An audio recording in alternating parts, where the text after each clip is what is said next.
Bonjour Roch, nous sommes présentement dans le village de Biencourt, à la paroisse de la Nativité de la Sainte Vierge.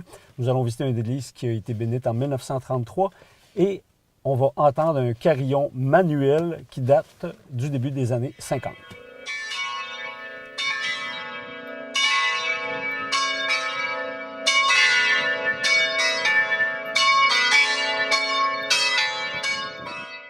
Donc, ce qui est intéressant, singulier de cette église-là, Roch, c'est le dôme qui surplombe le clocher. C'est la première fois qu'on voit ça. Et au-dessus de ce dôme-là, il y a une autre sphère en métal sur laquelle trône la magnifique croix en fer forgé.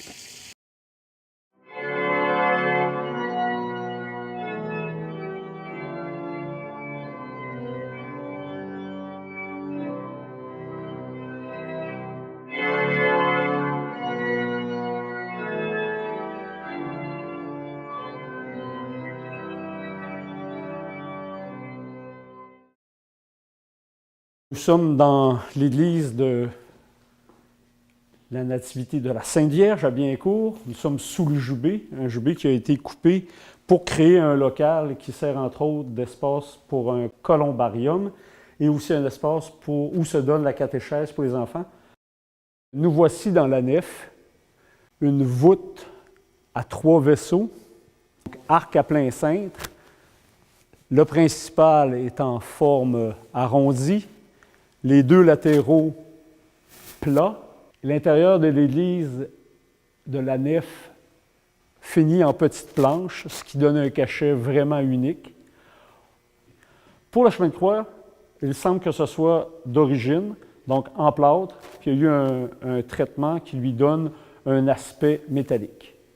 Quand on se retourne, ce qui est vraiment particulier dans l'église de Biencourt, ce n'est pas la présence d'un jubé, mais de 2 jubés. Le second jubé servait à l'époque à la chorale exclusivement et le deuxième aux fidèles. Avec les années, le jubé le plus haut a été condamné, toujours accessible, mais la chorale n'y est plus. La chorale est tout simplement dans le jubé principal. Ce sont les bancs d'origine et une caractéristique, c'est qu'à la base du siège, on a fait une ouverture dans laquelle on a placé une croix stylisée en bois. Les confessionnaux sont d'époque et ce qui est intéressant, c'est que les portes sont vitrées et l'intérieur, c'est beau en petites planches vernies. Ici, nous entrons dans le chœur. À l'origine, il y avait une magnifique balustrade. Et ce qui trônait à l'époque sur le chevet plat, c'était un immense et un magnifique maître-autel qui était l'œuvre d'un artisan local. Et au profit, évidemment, de Vatican, ça a été complètement démoli et on l'a remplacé par cette structure-ci.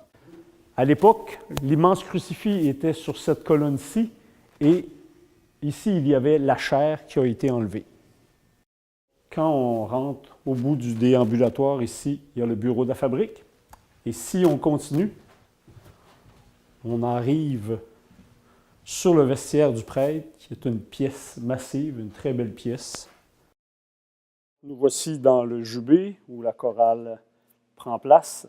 On a un orgue Baldwin, donc c'est une compagnie réputée, donc un bel instrument.